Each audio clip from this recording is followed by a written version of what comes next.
What is important about family? For me, I don't care what was category. I am 1, 2, 3, 4.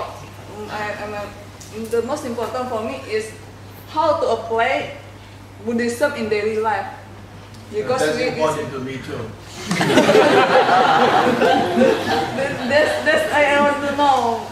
Because we sometimes not disconnect Buddhism and our life. Sometimes we disconnect. Correct. Yeah, we are very much disconnected. So that's what I want to know. That's what I want to know. I want to know about apply Buddhism. Maybe how to apply Buddhism. How to apply. Okay.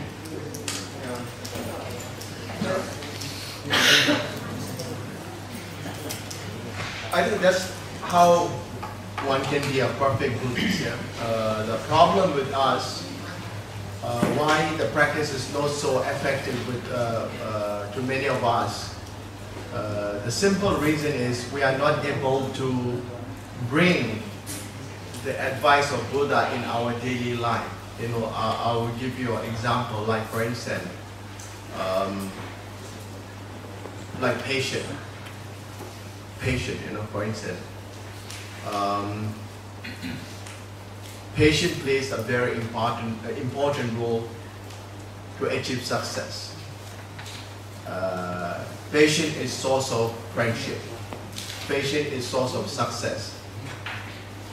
Now, when you are in temple, when you are in center, or when you are with your guru, even though sometimes you don't like it or you hate it, or I don't think you hate it, but sometimes you may not agree, or sometimes, you know, when you are tired, you know, you are exhausted, and when teacher asks you to do something, you know, you don't feel so willing to follow his or her advice. Yeah. I mean that happens. That happens with all of us. Now the point is, but you follow when you know, when you are in center with your gurus, you know. But the point here is, when you come to life, patience is needed everywhere. We learn in Buddhism to be patient, but when you have to be patient, you know,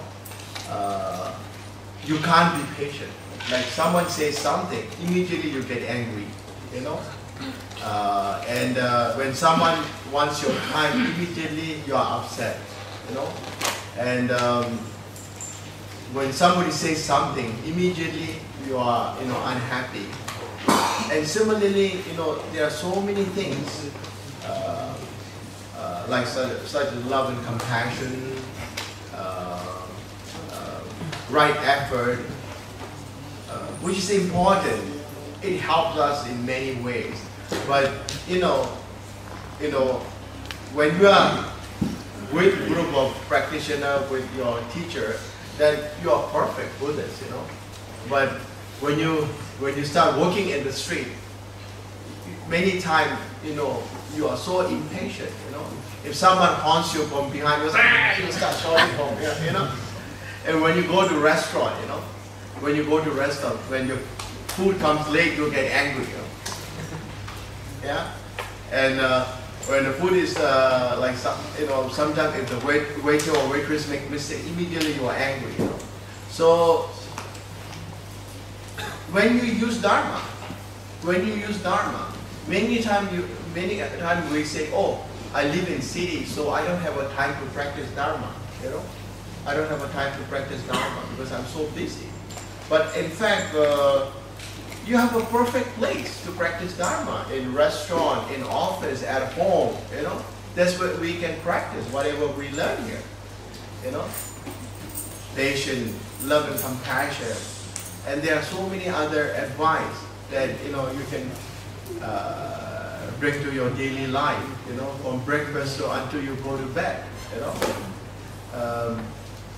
But the problem is we don't do that. That's the problem, and there's a big difference between what we practice and what we do in our daily life. So there shouldn't be any gap.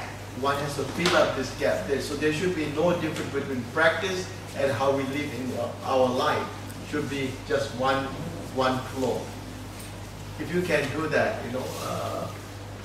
you are perfect. Like many individuals goes for 3 years, 6 month retreat.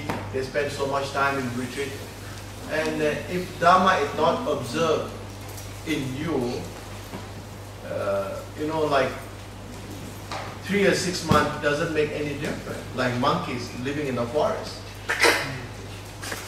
Yeah, monkeys living in the forest. There are individuals who spend many years in retreat. When they come back to life, they are saying no changes at all. So we won't be perfect within day, within month, within year. But every year, if we can improve little bit by bit, that would be very good for us. I think everybody understands that. Too long to translate. Next question.